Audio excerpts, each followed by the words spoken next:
नमस्कार, मैं डॉक्टर अमिताभ सिंह एक बार फिर आपके सामने उपस्थित हूं। आप सभी का स्वागत करता हूं।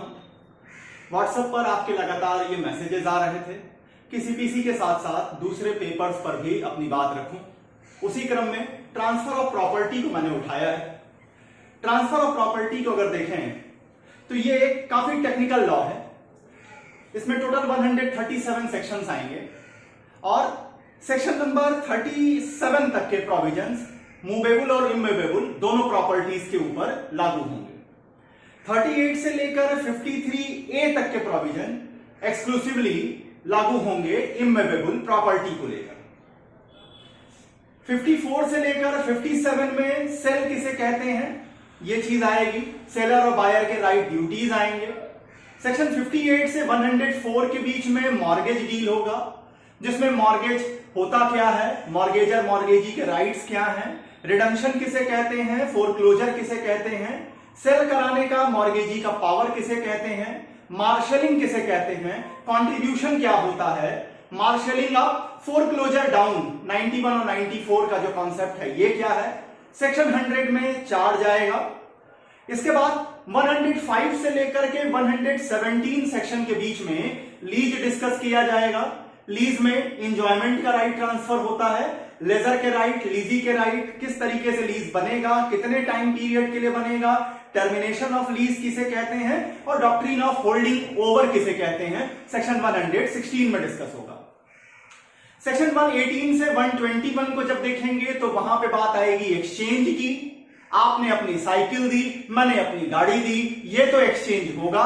लेकिन अगर आपने अपनी साइकिल दी और मैंने 500 रुपए दे दिए, ये एक्सचेंज नहीं होगा। 118 से 121 एक्सचेंज की बात करेगा और 122 से लेकर के 129 गिफ्ट की बात करेगा, जिसे लेना हम सबको बहुत अच्छा लगता है। सेक्शन 130 से 137 एक्शनेबल क्लेम्स के बारे में बात करेंगे। शुरू करते हैं टीपीए के सबसे पहले और सबसे ज्यादा इंपॉर्टेंट टॉपिक, जिसको कहते हैं इमूवेबल प्रॉपर्टी। कहते किसे हैं?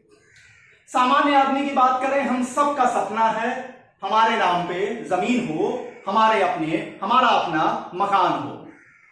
मैं कहने का तात्पर्य, सबसे अगर लाइफ लिबर्टी के बाद अगर कोई चीज सबसे ज्यादा प्यारी होती है तो वो होती है प्रॉपर्टी। और प्रॉपर्टी में भी अगर एक्सक्लूसिवली कोई चीज बहुत ज्यादा प्यारी होती है तो वो होती है इमूवेबल प्रॉपर्टी।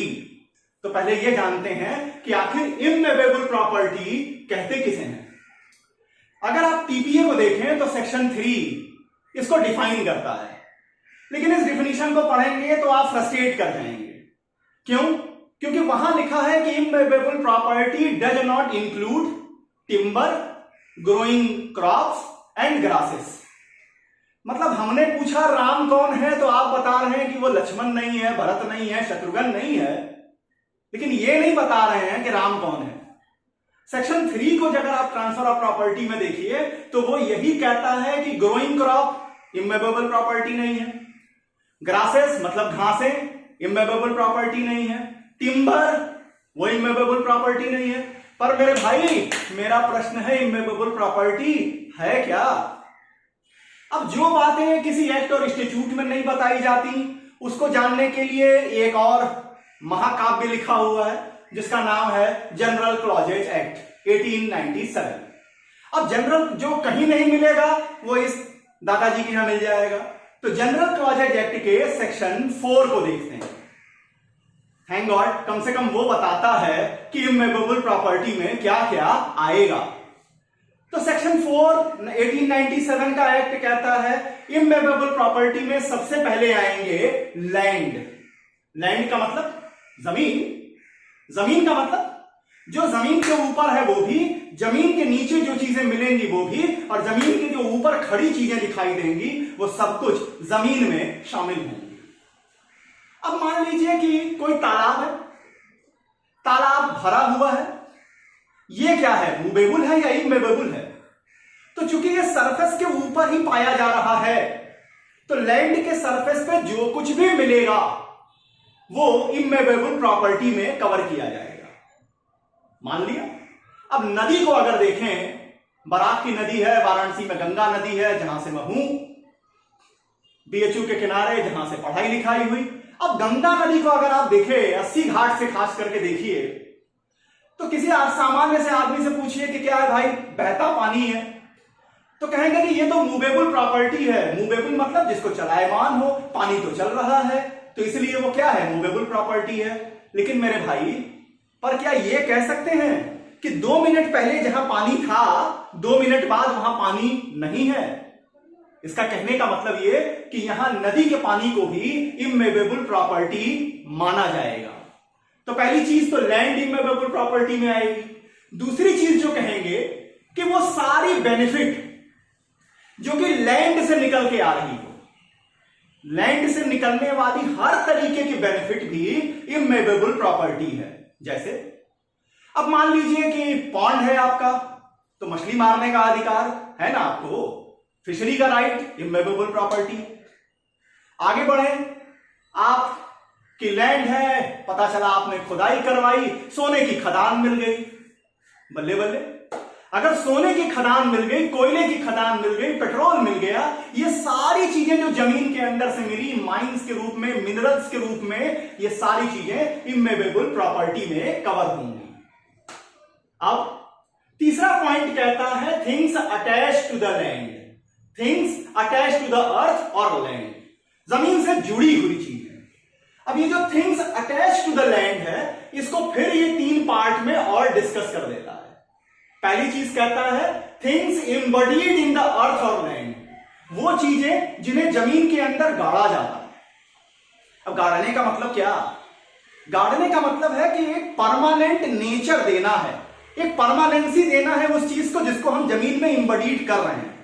अब जैसे हाउस, भाई आप जो पिलर लगाते हैं जमीन में, तो इसलिए नहीं ना लगाते हैं कि 10 दिन बाद उसको कंधे पे उठाएंगे वो चलते बनेंगे। उसको इसलिए लगाते हैं कि वो सदा सर्वदा के लिए वहां रह जाए, सदा सर्वदा के लिए वो इस्टेब्लिश हो जाए।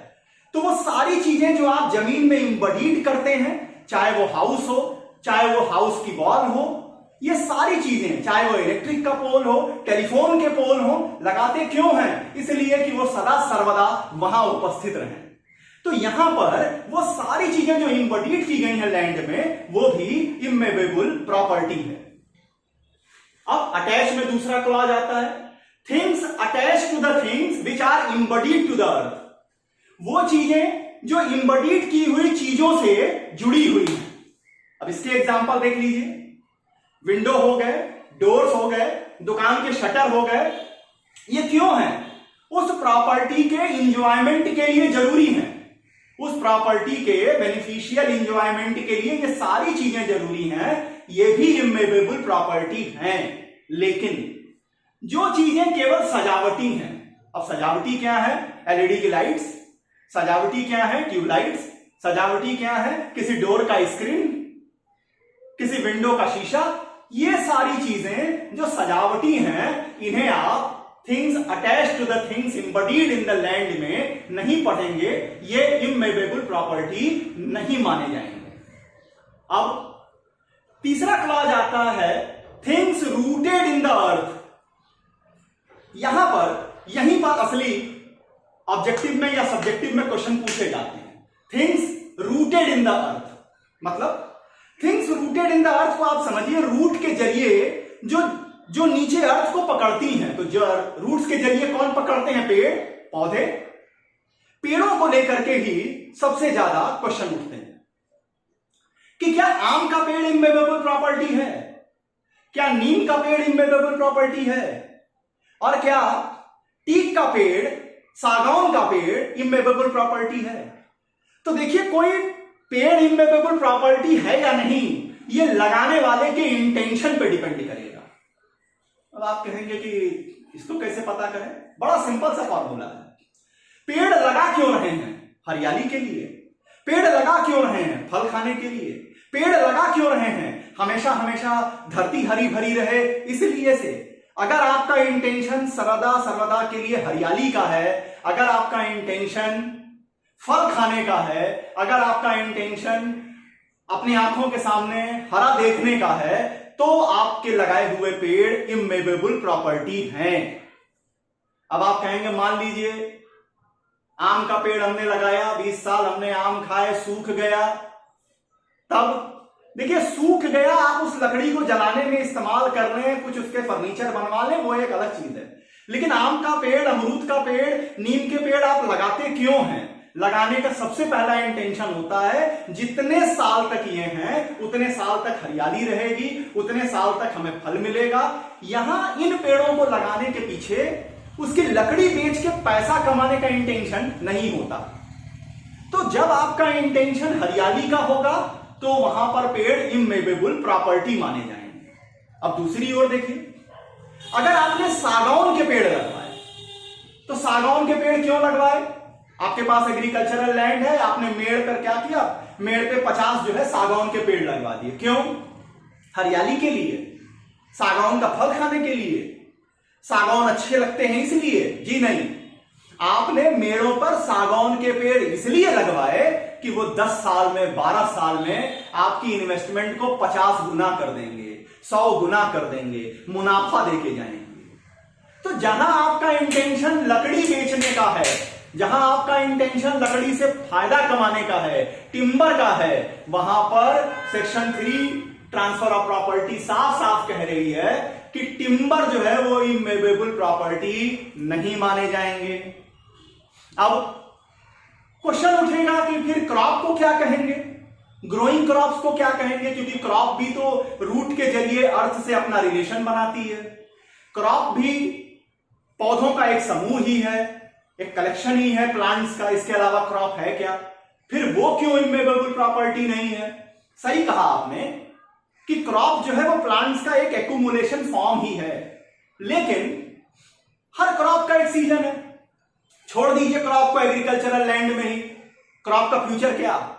लॉकडाउन के कारण उत्तर भारत में बहुत सारे खेतों में कटाई नहीं हो पाई, गेहूं की फसल पड़े पड़े बर्बाद हो गई, और जो बचा कुचा था वो ईश्वर की बारिश ने ले लिया। तो इन सारे अगर आप क्रॉप को नहीं काटेंगे तो क्या क्रॉप वैसे ही खड़ी रहेगी 2 साल, 3 साल, 10 साल? जी नहीं, वो कोलैप्स कर जाएगी, खत्म हो जाएगी। इसलिए ग्रोइंग क्रॉप को भी हम इमूवेबल प्रॉपर्टी नहीं मानेंगे। अब बात उठती है ग्रासेस की। घास इमूवेबल प्रॉपर्टी क्यों नहीं है भाई? क्योंकि घास जो है वो तो रूटेड इन द लैंड है। देखिए ग्रास के पीछे का इंटेंशन क्या? घास का मतलब क्या? घास का मतलब सिर्फ और सिर्फ पशुओं के लिए चारा। मेन उद्देश्य क्या है घास का? चारे के रूप में, उसका और कोई उद्देश्य है नहीं। इसलिए यहां पर सेक्शन 3 ट्रांसफर ऑफ प्रॉपर्टी है इन तीनों ही चीजों को कभी नहीं मानती कि वो इमूवेबल प्रॉपर्टी होगा। किसको?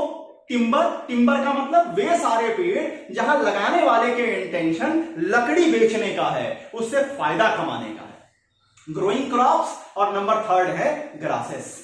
ये सारी चीजें नहीं आएंगी इमूवेबल प्रॉपर्टी में। तो फाइनली इमूवेबल प्रॉपर्टी में आएगा क्या? लैंड आएगी, जो फायदा मिलेगा लैंड से वो आएगा, जो इम्बडीड इन द लैंड होंगे वो चीजें आएंगी, the things attach with the things embedded in the land ये भी आएंगे, और things rooted in the land, यहां पर आपके इंटेंशन देखे जाएंगे। अब यहां पर पेड़ों में इंटेंशन देखे जाएंगे। देखिए लॉ का टॉपिक है, बिना मुकदमे के अधूरा होगा। इमूवेबल प्रॉपर्टी पे भी 2 लीडिंग केस आपके सामने रखते हैं। Bihar EGF corporation limited versus S Singh का मुकदमा आएगा। इस मुकदमे में बात उठी कि जो फिशरी का राइट है ये इमूवेबल प्रॉपर्टी है या नहीं। तो सुप्रीम कोर्ट ने कहा कि फिशरी का राइट आपके उस लैंड से बेनिफिट के रूप में देखा जा रहा है, वो उसकी बेनिफिट है। अगर पॉन्ड है तो उसकी बेनिफिट है फिशरी, इसलिए यह भी इमूवेबल प्रॉपर्टी माना जाएगा। कहीं कहीं ऑब्जेक्टिव में क्वेश्चन मैंने देखा कि एक रोड रोलर सड़क पे रखे हुआ है, किसी लैंड पे रखा हुआ है, 2-3 साल रखे रहने के कारण वो जमीन में 2 फीट अंदर धंस जाता है। तो क्या ये भी इमूवेबल प्रॉपर्टी होगा? आंसर होगा नहीं, ये इमूवेबल प्रॉपर्टी नहीं है। क्यों? यहां जो इम्बडीड इन द लैंड हुआ है रोड रोलर, क्या वो परमानेंट नेचर का है? क्या उसे इसलिए रखा गया कि सदा सर्वदा वो वहीं रहेगा? इसका उत्तर है नहीं। इसलिए रखा हुआ रोड रोलर जो अपने वजन के कारण थोड़ा नीचे धंस गया जमीन में, वो मूवेबल प्रॉपर्टी मानी जाएगी, इमूवेबल नहीं मानी जाएगी। अब आते हैं दूसरा मुकदमा।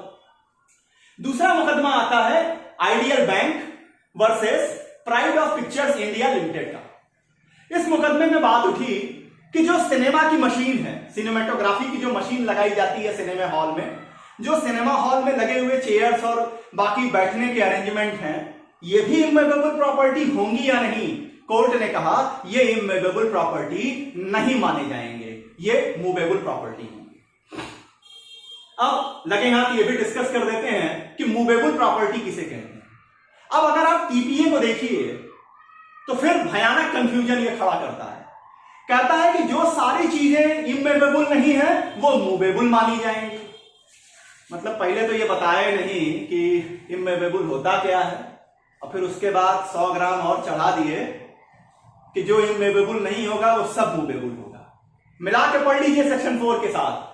लैंड को छोड़ दीजिए, benefit arises from the land को छोड़ दीजिए, things embedded in the land को छोड़ दीजिए, things rooted in the land को छोड़ दीजिए, things attached with the embedded in the earth land को छोड़ दीजिए, तो जो बचेगा वो सारी की सारी चीजें आ जाएंगी मूवेबल प्रॉपर्टी में।